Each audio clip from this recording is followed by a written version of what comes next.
नमस्कार, city centre show में आपका स्वागत है। मुंबई से मैं हूं पूजा भारद्वाज। शो की शुरुआत कर रहे हैं किसानों के प्रदर्शन के साथ।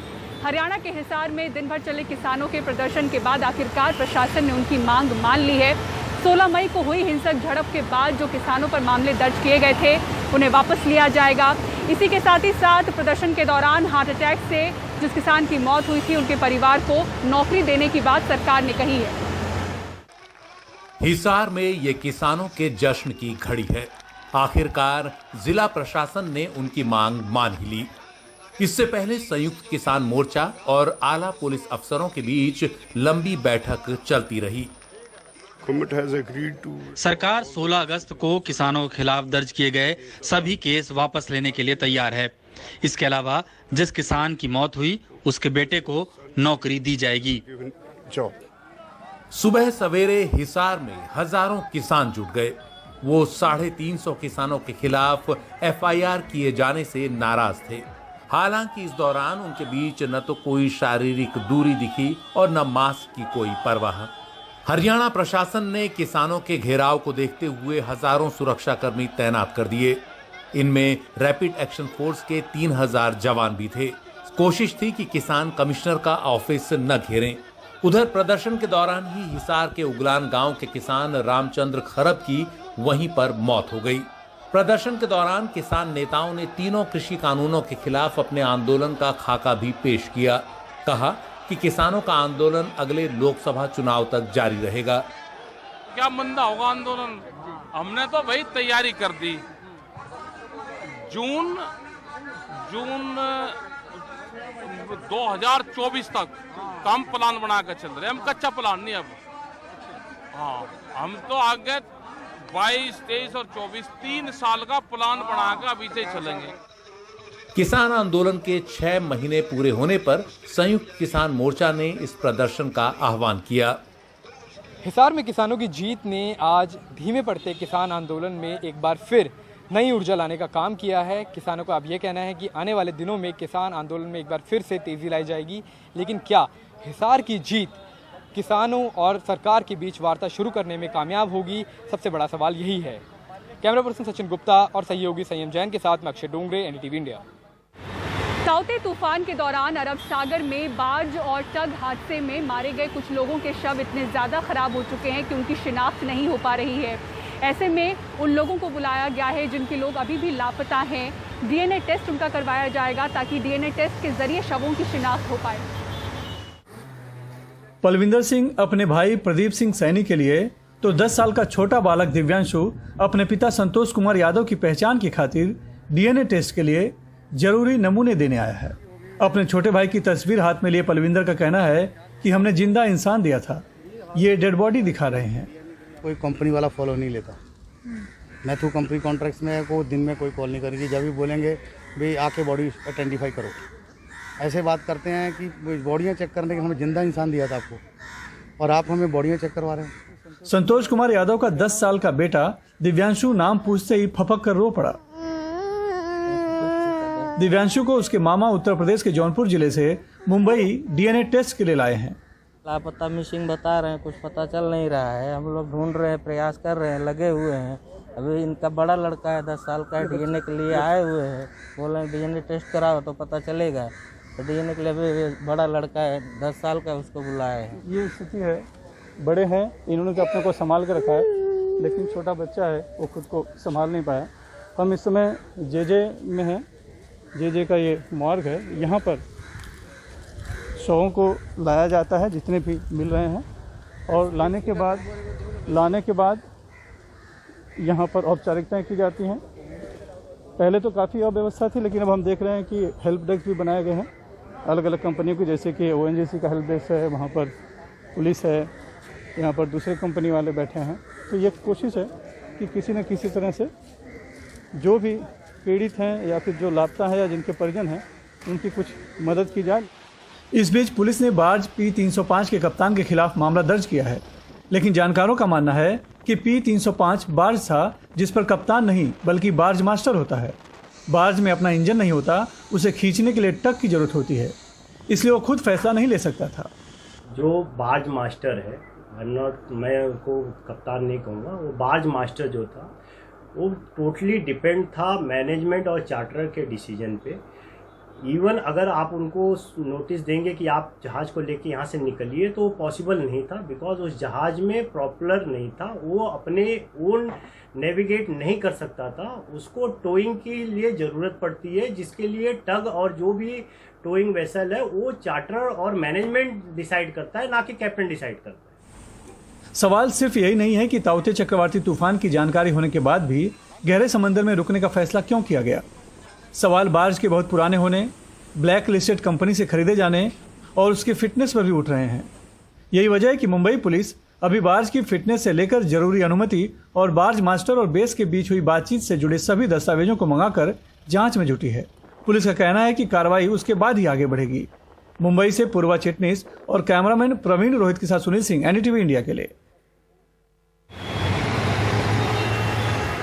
बीते हफ्ते देश के पश्चिमी तट पर ताउते तूफान ने तबाही मचाई थी और अब देश के पूर्वी तट की ओर एक और तूफान यास आगे बढ़ रहा है और उसी तूफान को लेकर पश्चिम बंगाल, ओडिशा और आंध्र प्रदेश के समुद्री तट अलर्ट पर हैं। बंगाल की खाड़ी से उठा चक्रवाती तूफान यास तेजी से ओडिशा और बंगाल की ओर बढ़ रहा है। 26 मई की सुबह ओडिशा के पारादीप और सागर के बीच बालासोर में ये चक्रवात तूफानी हवाओं और भारी बारिश के साथ समुद्र तट को पार करेगा। खतरे की आशंका को देखते हुए एनडीआरएफ ने ओडिशा और पश्चिम बंगाल के तटीय इलाकों से लोगों को सुरक्षित जगहों पर पहुंचाने की मुहिम तेज कर दी है। इस दौरान मौसम विभाग का पूर्वानुमान है कि जो चक्रवाती तूफान की रफ्तार है वो 185 किलोमीटर तक रह सकती है और इस दौरान समुद्र की लहरें 2 से 4 मीटर ऊंची रहने की आशंका है। 26 मई को एक वेरी सीवियर साइक्लोन स्टॉर्म के हिसाब से पारादीप और सागर आइलैंड के बीच में बालासोर के आसपास तट को पार करेगा। ये जो विंड्स है, उस विंड्स का लार्ज स्केल डैमेज हो सकता है, जैसे thatcher house, tin house, asbestos house का नुकसान हो सकता है, telephone poles, electric poles uprooting हो सकता है। प्रभावित होने वाले सभी तटीय इलाकों में मछुआरों को समुद्र में न जाने की चेतावनी दी गई है। चक्रवात यास की वजह से तटीय इलाकों में सड़क, रेल और हवाई यातायात प्रभावित होगा। ओडिशा, पश्चिम बंगाल और आंध्र प्रदेश के तटीय इलाकों में लंगर डाले जहाजों, गहरे समुद्र से गुजर रहे जहाजों के लिए पहले ही अलग अलग चेतावनी जारी कर दी गई है। गृह मंत्री अमित शाह ने संबंधित राज्यों के मुख्यमंत्रियों के साथ हालात का जायजा लेकर जरूरी इंतजाम करने के निर्देश दिए हैं। इस तरह उड़ीसा में कुल 52 एनडीआरएफ टीमें ड्यूटी पर आ जाएंगी। जहां तक पश्चिम बंगाल का प्रश्न है, वहां 35 टीमें मांगी गई थी, 3500 टीमों को वहां पहुंचा दिया गया है और तैनात भी कर दिया गया है। बाकी कुछ टीमें झारखंड में तैनात होने की गुंजाइश है और बाकी टीमों को कुछ आंध्र प्रदेश, कुछ तमिलनाडु और एक टीम को अंडमान निकोबार में रखा गया है। इस तरह अभी के समय 100 से ज्यादा एनडीआरएफ की टीमें साइक्लोन यास की ड्यूटी पर लग जाएंगी। हाल ही में अरब सागर से उठे चक्रवाती तूफान ताउते के दौरान बॉम्बे हाई में एक बाज के डूबने की घटना के मद्देनजर इस बार बंदरगाहों पर अतिरिक्त सतर्कता बरती जा रही है। दिल्ली से Himanshu Shekhar, NDTV India. UP के शमशानों में कोविड से मरने वाले ऐसे हजारों लोगों की अस्थियां उनके अपने लेने नहीं आए। ऐसे कई थे इस कोविड के वक्त जिन्हें अपनों का कंधा नहीं मिला। कमाल खान की रिपोर्ट देखिए। फिरोजाबाद के स्वर्ग आश्रम में इसके प्रबंधक आलिंद अग्रवाल भरे हुए दिल से इन अस्थियों को देखते हैं जो विसर्जन की राह देख रही हैं। इनमें तमाम अस्थियां पिछले कोरोना के वक्त की भी हैं, लेकिन कोरोना का खौफ ऐसा है कि जिन माँ बाप ने जन्म दिया तमाम लोग उनकी अस्थियां लेने भी नहीं आए। हिंदू पद्धति में जो मृतक होते हैं उनके परिवारीजन लगभग 13 दिन के अंदर उनका अंतिम संस्कार करने के बाद में अस्थि विसर्जन करते हैं, लेकिन दुर्भाग्य है इन बुजुर्गों का जो लगभग 1 साल 2 साल इनको हो गए हैं और इनके परिजनों को इनकी कोई सुध नहीं है कि उनका अस्थि विसर्जन कर सकें। अलीगढ़ के नुमाइश ग्राउंड वाले मुक्तिधाम में कोई अपनी मां का फूल चुनने नहीं आया है। शमशान के लोग अस्थियां चुन रहे हैं। अंदर ऐसी अस्थियां भरी पड़ी हैं। बहुत से घर वालों ने जो कि आए आकर उन्होंने अपने परिजनों का जहां हाथ तक नहीं लगाया अंतिम संस्कार करने में, मानवता संस्था के सहयोग से उनका अंतिम संस्कार किया गया।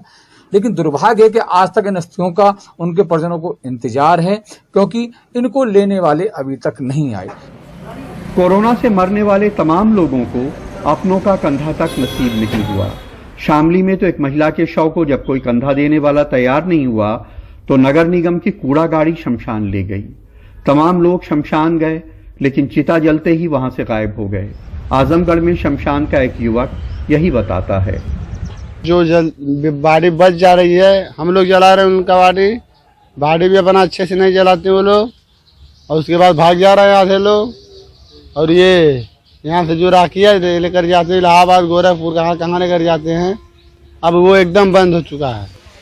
कानपुर में कोरोना की मौतें सुर्खियों में रही हैं। एक एक दिन में सैकड़ों शव जले हैं। अभी भी भैरव घाट इलेक्ट्रिक क्रेमेटोरियम में शवों की कतार है, लेकिन तमाम अस्थियां लॉकर में बंद हैं, अपनों के इंतजार में। करीब 50 अस्थि कलश रखने की जगह है और लगभग 25 अस्थि कलश रखे होंगे। क्या वजह मानी जा रही है? वजह डर है और कुछ नहीं। तमाम धर्मगुरु इससे तकलीफ में हैं। वे कहते हैं कि नदियों में अस्थियों के प्रवाह की परंपरा तोड़ी नहीं जा सकती। नदियों में प्रवाहन, नदियों में डालने की परंपरा थी, उसका निर्वहन हर स्थिति में करना ही चाहिए। जो लोग ऐसा नहीं कर रहे हैं वो अच्छे इंसान नहीं हो सकते, अच्छे पुत्र नहीं हो सकते, अच्छे भाई नहीं हो सकते। वो समाज में और पुत्र के नाम पे वो कलंक है, धब्बा है। चंद रोज पहले एक महिला की अस्पताल में कोरोना से मौत हुई तो उसके पति और उसका बेटा दोनों उसका शव छोड़ के भाग गए। अस्पताल के लोगों को उनका अंतिम संस्कार करना पड़ा। पहले ये होता था कि मरने के बाद दुश्मन को भी कंधा नसीब हो जाता था। आज ये हो रहा है कि लोग अपने प्यारों की अस्थियां तक लेने नहीं जा रहे हैं। ऐसा जमाना आ गया है, कोरोना का ऐसा खौफ है। ब्यूरो इनपुट्स के साथ कानपुर में राजेश गुप्ता और आलम के साथ कमाल खान, एनडीटीवी इंडिया। देश भर में टीकाकरण अभियान के लिए केंद्र सरकार ने राज्य सरकारों को सलाह दी कि वो बाहर से वैक्सीन खरीद लें, लेकिन आलम यह है कि विदेशी कंपनियां राज्य सरकारों को वैक्सीन देने से मना कर रही हैं और कह रही हैं कि केंद्र सरकार से बात करेंगे। हमारी फाइजर से बात हुई, फाइजर वाले कहते हैं जी आपको नहीं देंगे, हम केंद्र सरकार से बात करेंगे। हमारी मॉडर्ना से बात हुई, मॉडर्ना वाले कहते हैं जी हम आपको नहीं देंगे, हम केंद्र सरकार से बात करेंगे। बाहर से वैक्सीन मंगाने वाले केंद्र सरकार के प्रस्ताव की पहले से आलोचना कर रहे केजरीवाल ने अब बताया है कि बाहर की कंपनियां उन्हें सीधे वैक्सीन देने को तैयार नहीं हैं। जबकि नौबत यह है कि दिल्ली में 18 से 44 साल के लोगों के लिए टीकाकरण बंद हो गया है, क्योंकि केंद्र सरकार ने वैक्सीन नहीं दी। हमने मॉडर्ना, फाइजर, जॉनसन जॉनसन इन तमाम कंपनियों से संपर्क किया तो मॉडर्ना और फाइजर ने अब तक हमें बता दिया है कि वो केवल केंद्र सरकार से बात कर रही है, वो किसी भी राज्य सरकार को सीधे प्रोक्योरमेंट नहीं दे रही है। ये क्या मजाक चल रहा है? ये शिकायत केवल दिल्ली की नहीं, पंजाब सरकार का भी यही कहना है कि उसने मॉडर्ना से बात की तो उसने कहा केंद्र सरकार से बात करेंगे। देश में यूपी, दिल्ली, कर्नाटक, पंजाब, हरियाणा, केरल और तमिलनाडु जैसे 7 राज्य 14.5 करोड़ वैक्सीन डोज के लिए ग्लोबल टेंडर निकाल चुके हैं या निकालने की बात कह चुके हैं। दिल्ली और पंजाब जैसे राज्यों ने बताया कि उनको विदेशी कंपनियां ना कह रही हैं, जबकि बाकी राज्यों को भी कोई सकारात्मक संकेत मिलने की कोई खबर नहीं है। जबकि बिहार, मध्य प्रदेश समेत पूर्वोत्तर के राज्य ग्लोबल टेंडर या वैक्सीन इंपोर्ट की बात को नकार चुके हैं। आप ग्लोबल टेंडर के बारे में थोड़ा और जानकारी ले लीजिए कि यदि किसी ने प्रयास किया है तो क्या परिणाम आए। अब रास्ता केंद्र सरकार को ही निकालना होगा।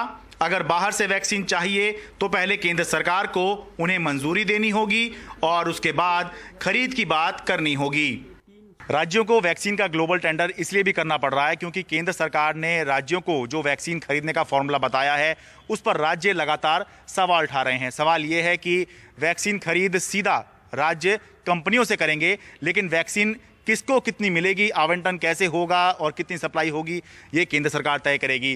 तो राज्य यही सवाल उठा रहे हैं कि या तो पूरा सिस्टम ही केंद्र सरकार अपने हाथ में ले ले या फिर पूरा सिस्टम राज्य सरकारों को दे दिया जाए।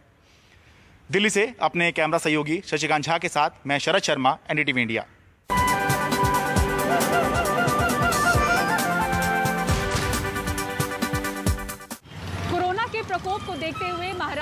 बीते 2 महीनों से पाबंदियां हैं और इसका असर जो है वो व्यापार और दुकानों पर पड़ा है।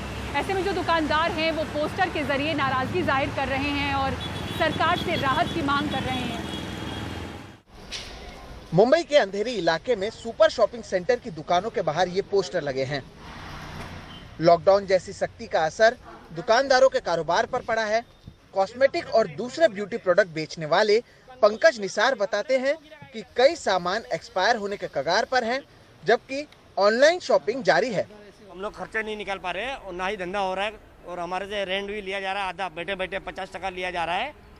उसके मुताबिक हमारा आधा मार्केट खाली होने के चक्कर में है। पोस्टर लगाया कि सरकार हमारी सुनेगी, सरकार की तरफ जावे, लेकिन सरकार भी हमारा कोई सुन नहीं रही है, ना ही व्यापारी की तरफ ध्यान दे रही है। सरकार ने ऑनलाइन तो चालू किया है और हम लोग को बिठा के रखा है, ऑनलाइन धंधा कर रही है। उन लोगों को कोई पाबंदी नहीं है, ऑनलाइन तुम सर्विस दो चलेगा, लेकिन हम लोग को दुकान खोलने का पाबंदी है। यही हाल आर्ट एंड क्राफ्ट की दुकान चलाने वाले कांजी रवारिया का भी है। सामान धूल खा रहे हैं और खरीदने वाला कोई नहीं। कमाई भले ही बंद हो, लेकिन घर का खर्च, EMI और GST भरना पड़ता है, जिसके लिए कोई राहत नहीं मिली है। साथ ही इसका असर इनके यहाँ काम करने वाले 4 कर्मचारियों पर भी पड़ा है। EMI है, स्कूलों का खर्चा है, फिर अपना बच्चों की ट्यूशन का फीस है, स्कूल का फीस है, फिर टैक्स भरना पड़ता है, GST है, लाइट बिल, या कोई भी किसी का तरह से कोई भी छोड़ते नहीं है। मेरी दुकान पे 4 से 5 स्टाफ काम करते हैं, तो अभी सब घर पे है और सब इतने लोग नहीं है कि जो घर का खर्चा निकाल सके। Federation of retail trader welfare association के अनुसार महाराष्ट्र में करीब 13 लाख दुकानें हैं जो 2 महीने से बंद हैं। इसके वजह से 70,000 करोड़ रुपए के नुकसान का अनुमान है। इसका असर इन दुकानों में काम करने वाले कुल 55 लाख लोगों पर भी पड़ा है। इस प्रकार का लॉकडाउन पूरे भारत में, इतना लंबा एक सरीखा लॉकडाउन पिछले 14 महीने में कभी नहीं हुआ है। ये मुंबई में और हर एक राज्यों में हो रहा है, महाराष्ट्र के जिले में हो रहा है। सरकार को तुरंत इसके पर सोचना पड़ेगा। व्यापारियों की मांग पर मुंबई के पालक मंत्री असलम शेख ने जल्द ही कोई निर्णय लेने की बात कही है। आने वाले दिनों का जब ये टाइम खत्म होगा तो इसमें कौन सी दुकानें खोली जाए, कितने घंटे खोली जाए, किस चीज़ को कितना रिलैक्सेशन देना है, ये सारी चीज़ की जो है बाकायदा हम SOP बनाएंगे, गाइडलाइंस बनाएंगे और उस तरीके से कुछ ना कुछ रिलीफ जरूर जो है मुंबई और महाराष्ट्र को मिलेगी। महाराष्ट्र सरकार के सामने फिलहाल 2 बड़ी चुनौतियां हैं। एक तरफ जहां उन्हें कोरोना संक्रमण में कमी लानी है, तो ये भी देखना है कि इसका असर अर्थव्यवस्था पर ना पड़े। जरूर संक्रमण के मामले पहले की तुलना में कम हुए हैं, लेकिन जो दुकानदार हैं, जो व्यापारी हैं, वो परेशान हैं और उनके लिए सरकार की ओर से क्या कदम उठाया जाता है, ये देखना अहम होगा। मुंबई से कैमरा पर्सन राजेंद्र दयालकर के साथ सोहित मिश्रा, NDTV इंडिया। दिल्ली का 5 सितारा अशोका होटल कोरोना वॉरियर्स के लिए खाना बनाने में जुटा हुआ है। एम्स और RML के डॉक्टर, नर्स और मेडिकल स्टाफ के लिए ITDC के अंतर्गत आने वाले अशोका होटल ने ये इंतजाम किए हैं। खाने की ये तैयारी कोरोना के मरीजों को ठीक करने में जुटे कोरोना वॉरियर्स के लिए है। लॉकडाउन के दौरान ये इंतजाम ITDC यानी इंडिया टूरिज्म डेवलपमेंट कॉरपोरेशन ने किया है। अशोका होटल के शेफ रोजाना 500 पैकेट खाना तैयार करते हैं। हमारा इस लंच पैकेट्स को प्रोवाइड करने के लिए खास इंतज़ाम है। हमने हर चीज़ इसको बिल्कुल ही सेपरेट करी हुई है। किचन में खाना सेपरेट है, इंग्रेडिएंट्स सेपरेट हैं, इसकी पैकिंग सेपरेट जगह पे हो रही है। इसका नॉर्मल होटल की रनिंग से बिल्कुल अलग करा हुआ है हमने। और कोविड प्रोटोकॉल्स जहां हम ये सोचते हैं, क्योंकि लॉकडाउन है, काफ़ी गाइडलाइंस रिस्ट्रिक्टेड हैं, रेस्टोरेंट्स बंद हैं, तो ये हम अपनी एक तरह से कंट्रीब्यूशन कर रहे हैं on behalf of Ashok hotel ITDC। साफ सफाई और कोविड प्रोटोकॉल का खासा ध्यान रखा जाता है। ग्लव्स, फेस शील्ड लगाए किचन के स्टाफ लॉकडाउन में हर दिन इसी तरह खाना बनाने के बाद प्लेटों में सजाते हैं, पैकिंग करते हैं और फिर फूड दोनों अस्पतालों में डिलीवर किया जाता है। हमारे लिए बड़े गर्व और सम्मान की बात है कि हम लोग जो हमारे कोरोना वॉरियर्स हैं उनके लिए खाना बना रहे हैं हम लोग और उनको सर्व कर रहे हैं। हम लोग इसके अलावा जितनी भी वीआईपी पार्टीज़ होती हैं, प्रधानमंत्री जी की पार्टी होती हैं, उनके लिए हम लोग अशोका में खाना बनाते हैं। उनका खाना सर्व होता है हैदराबाद हाउस में, जो हमारा ऑफिशियल प्लेस है उनके लिए। तो हमने बहुत से जितने भी बाहरी डिग्नेटर्स आए हैं, जैसे बाहर के प्रेसिडेंट बिल क्लिंटन जी और जितने वीआईपी आते हैं बाहर के फॉरेन मिनिस्टर, सबके लिए खाना बनाते हैं। ये खाना सारा अशोक होटल से बन के ही वहाँ सर्व किया जाता है। एम्स और RML दोनों अस्पतालों में 250-250 पैकेट डिलीवर करने को लेकर सुबह 6 बजे से किचन में काम शुरू होता है और पूरी टीम को 4 घंटों का वक्त लगता है। लॉकडाउन में खाने को लेकर समस्या आई तो समाधान निकाला गया।